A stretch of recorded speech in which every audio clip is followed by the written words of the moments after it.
Alright, hello everyone, Eric here, welcome back to another video, and I have probably recorded this one at least 3 different times in 3 different phases of grief, I would say. But this one's going to be a little different.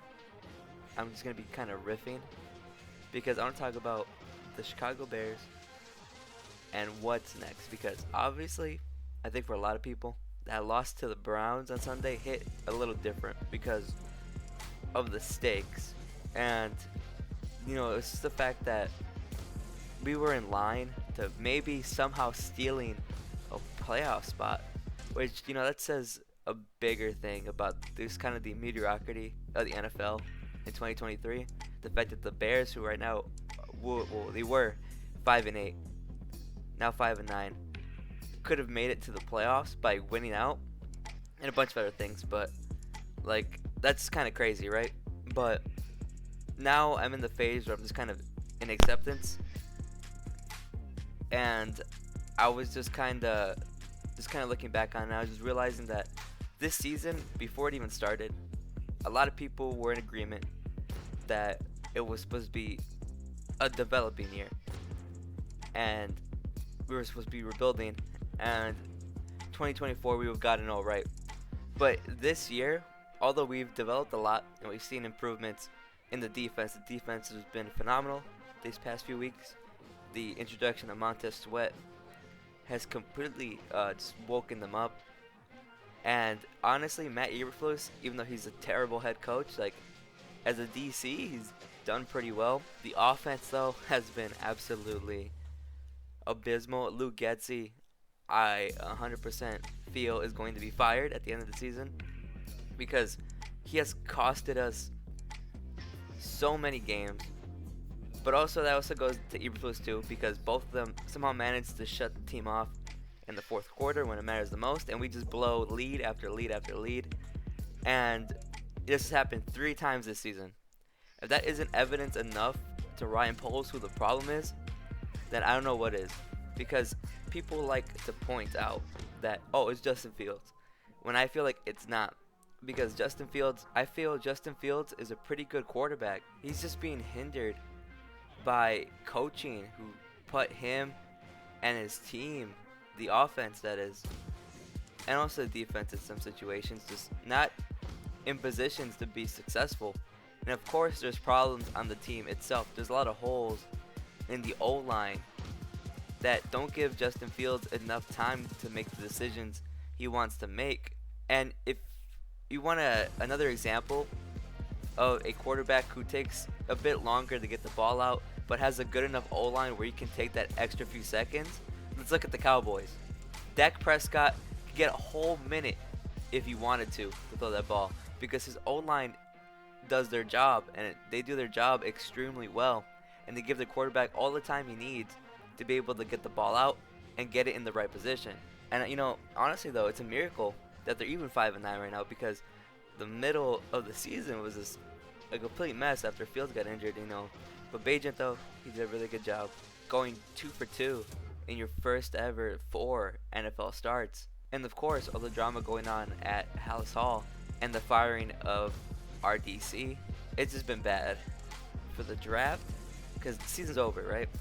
As Seth Rollins said, sign off for the season, I hate football. I think that's the common sentiment here in Chicago. But I feel like for the draft, I think we should still stick with Fields. We should get new coaches.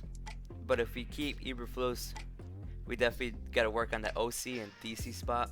We have to start working on the trenches, the O-line. But I think our draft pick should definitely go to Marvin Harrison Jr. I feel like with a good OC, someone who can actually develop Justin Fields and work to his strengths, having him build his chemistry with his receivers, I feel like that pairing right there of those 3 would be insane. But if Ryan Poles does decide to move on from Justin Fields, I feel with Caleb Williams or Drake May, whoever it may be, they will not be successful unless the coaching is there to support their individual strengths.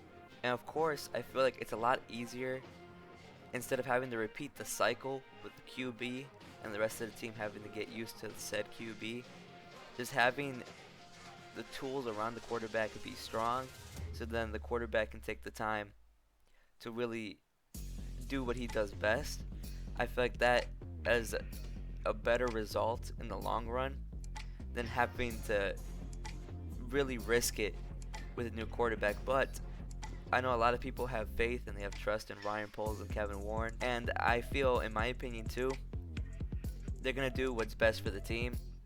And even if it's not gonna be popular, they better be right on this decision, because going another few years with no development whatsoever is going to be detrimental to this franchise, to the culture, and to the overall future of what this team can be, because that's just a common curse with the Chicago Bears, where they can't develop a quarterback, and it's just going to be a constant cycle over and over again. There are some interesting trades we can make. I've heard a lot of things like, we're possibly going to trade one of our picks with the Raiders, the Commanders, the Falcons, the Steelers. I honestly feel like the Raiders trade has a lot more potential. I feel like if you can get a player out of there, there's some good choices. I mean, there's whoever they could give us, like Devontae Adams, Josh Jacobs, Max Crosby. There's some good choices there, but we'll see how that goes. We're just in such a weird point now after that loss, where it's just kind of just weird. Like, what now? I guess we can try to end the season at least 7-10. I mean, that's still an improvement from 3-14. I just don't care anymore, really. Like, I don't care how these last 3 go. For all I care, they could just sell to the Cardinals, they could sell to the Falcons, they could sell to the Packers, and I just wouldn't feel any different, because, what exactly are we fighting for right now?